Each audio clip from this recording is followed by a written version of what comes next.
Good morning, welcome back to Samos, where I'm baking my sourdough bread from a from scratch starter after starting it 3 weeks ago. So it's doing quite well, and I just wanted to show you what happens if you don't feed your starter. It gets really hungry if you don't feed it, and the way you can tell, it turns a little bit runny, and it has a lot of little air bubbles, but they're just tiny little air bubbles, which are very different to active air bubbles. And what I want to do here, and what I want to show you, is what I'm going to do to clean this jar. That's the one thing I have to say I don't like about sourdough starters, is how dirty the jar gets. And especially here, I find that it is so hot that the starter just keeps building up every time you pour it, to discard a little bit. So what I'm going to do is discard into my bowl here as much as I want. Can you see it's really runny? That's what happens when your starter needs a feed, and it is time that it needs a feed. I'm not going to use all of it because I think that's enough for me to keep building on and feeding so that I can keep making bread. And there's a tiny bit left over in here. And what I'm going to do with this is throw that rest of discard in a rubbish bag. Do not pour it down the sink. Apparently it will block up your drains eventually, and that's one thing I never want to happen.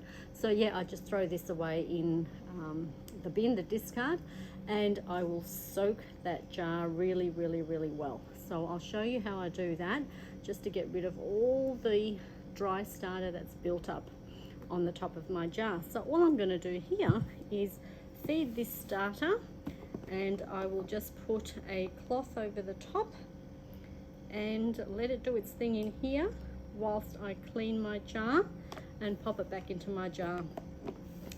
And yeah, so that's probably one of the worst things I really hate about sourdough starters, is cleaning out those jars. And I think if anyone make sourdough, they will feel, I'm pretty sure, exactly the same thing. So yeah, simple as that. I'm just feeding it again, and as this starter is fairly new, it's only it's nearly 4 weeks old now. That's really still very new in starter world. My starter back at home is about probably 3 years old next month. Yeah, 3 years old next month, and I'm really stoked that it's still doing well. I get my daughter to look after it whilst I'm here overseas, and she feeds it once a month for me, just to keep it going, and stores it in the fridge. So if you're not going to use your starter for a while, just keep it in the fridge, and yeah, just feed it once a month or so. So I am making a that's a very firm feed there, so I'll give it a tiny bit more. And apparently they say that the firmer the feed, the less it will rise, or the slower it will rise. And there, that's it.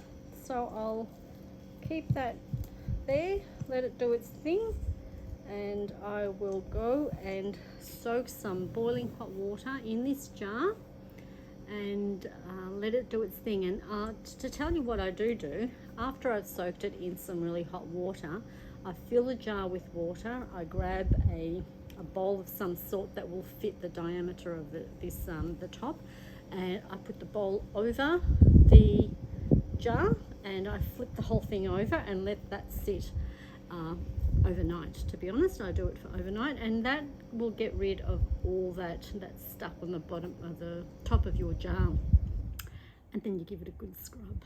So yeah, I'll be back, and we can see our starter go into our nice clean jar.